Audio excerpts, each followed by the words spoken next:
In 2012, there was only one presidential candidate who predicted the economic collapse, who has never voted to raise your taxes, and who will bring our troops home. He has been right for decades. This is not the kind of government that was designed by our founders of the country. It's not what was written in the Constitution. We've only had an income tax since 1913.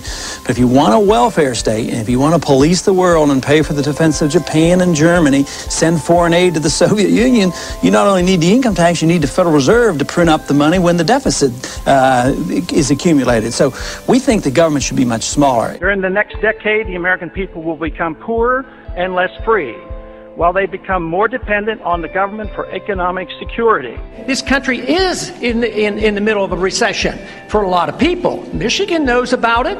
Poor people know about it. The middle class knows about it. Wall Street doesn't know about it. Washington, D.C. doesn't know about it. But it's because of the monetary system and the excessive spending. There's no joke. He is America's last true statesman, and he has actually been saying the same thing for the past 30 years about what our federal government needs to do to serve the people. That is, namely, follow the Constitution. The Federal Reserve credit created during the last 8 months has not stimulated economic growth in technology or the industrial section. But a lot of it ended up in the expanding real estate bubble. This too will burst, as all bubbles do.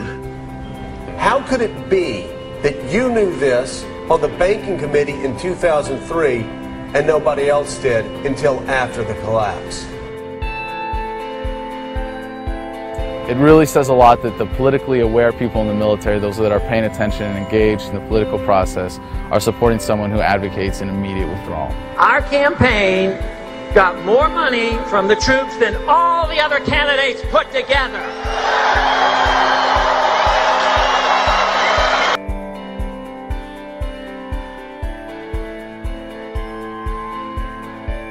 I'm a Marine Corps veteran, and I wanted to tell you why I support Ron Paul for president. It means a lot to me as a veteran to know that he's served his country in uniform and made the sacrifices that other veterans have made in the past.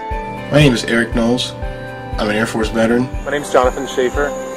I spent 6 years in the Navy. Hello, my name is Tony Marek. I served in the Army for 8 years. I'm Al Schlegel. I'm an 8-year Air Force veteran. Hi, my name is John Jones, and I'm a U.S. Air Force veteran. There's great reason to have hope for Ron Paul's candidacy, as he's the only veteran in the Republican primary right now, the only representative in Congress that takes his oath to the Constitution and the rule of law seriously. And you sign up for the military, and you sign the dotted line. You're there to defend America and the Constitution, and Ron Paul is the only person that's been doing that for a while now.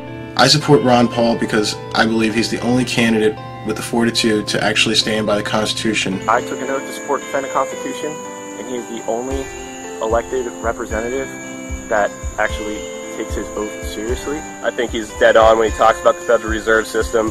It's only because the government is able to print money to pay for the war that we're able to stay at war. And that act of printing money makes us all poorer. It means a lot to go out and defend our country and make those sacrifices, and it's not something that should be taken lightly. We only have those rights that we are willing to defend. It's been going on and on because we just plain don't mind our own business. That's our problem.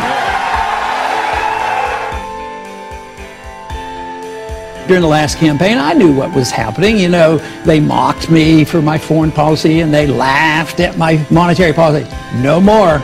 President Obama has 42% of voter support, and Representative Ron Paul, 41%. Wow. I see a fantastic movement at the grassroots. This man brings together people of all races, all socioeconomic backgrounds, all political affiliations, because freedom is truth, and truth is power, and we can live and be free in this country if we believe we can. What's appealing about him overall is that he is intellectually honest and that he obviously has a lot of integrity. Ron Paul is at least not a pander, he's sincere. The reason people are worked up about Ron Paul is because they sense that he's genuine, that he's not a sellout, that he's not taking money to espouse certain positions like 99% of other politicians. The one guy in the field, agree with him or don't agree with him, who doesn't go out of his way to regurgitate talking points or change what he believes to fit the audience he's in front of. You served, as you said, 20 years in Congress, but you're not going to take a congressional pension. Right. As an obstetrician, you never took Medicare or Medicaid for your patients. Never. I'm personally endorsing Ron Paul for President of the United States for 2012. Because a lot of stuff he says makes perfect sense. Mainstream is moving in the direction that I have been talking about for a long time. And everything he has said has been truth. And a lot of stuff Obama has said has been lies. I will promise you this, that if we have not gotten our troops out by the time I am president, it is the first thing I will do. I will get our troops home. We will bring an end to this war. You can take that to the bank. So does that mean you can tell us today that you will not change the 16-month timetable? I like Ron Paul. I think he's a cut from a different cloth than the rest of those people who are, of course, selling their souls to the corporate interests who back them. I believe that abortion should be safe and legal in this country. I will preserve and protect a woman's right to choose, and am devoted and dedicated to honoring my word in that regard. I will be a pro-life president. He came to Austin as a Democrat, and then he ran into Karl Rove, and Karl Rove whispered in his ear, he said, look, you're a good-looking guy, you got your politics, you're kind of conservative. It was easy for him to make the switch.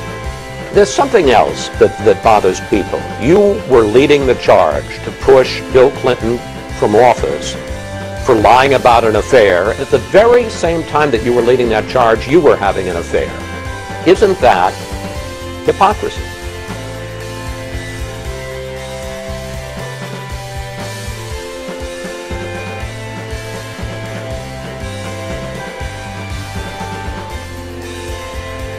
They represent the status quo.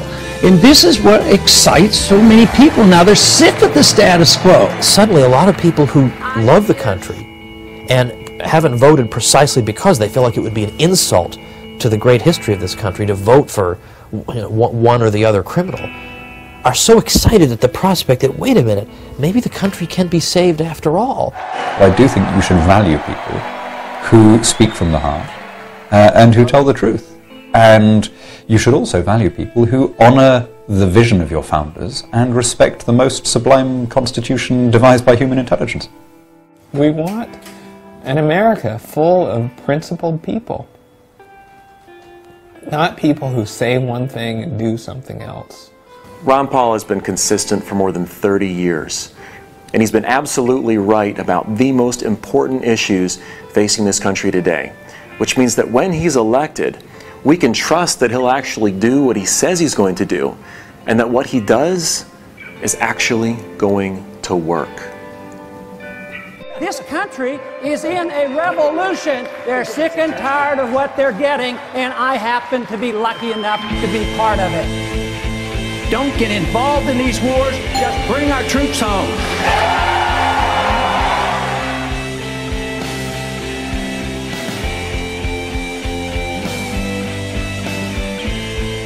There is absolutely never a reason to give up 1 ounce of freedom for the sake of security. It won't work.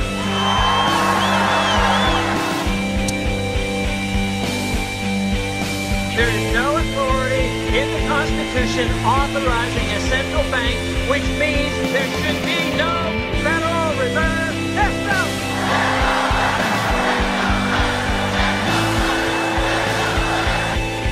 An idea whose time has come cannot be stopped by any army or any government.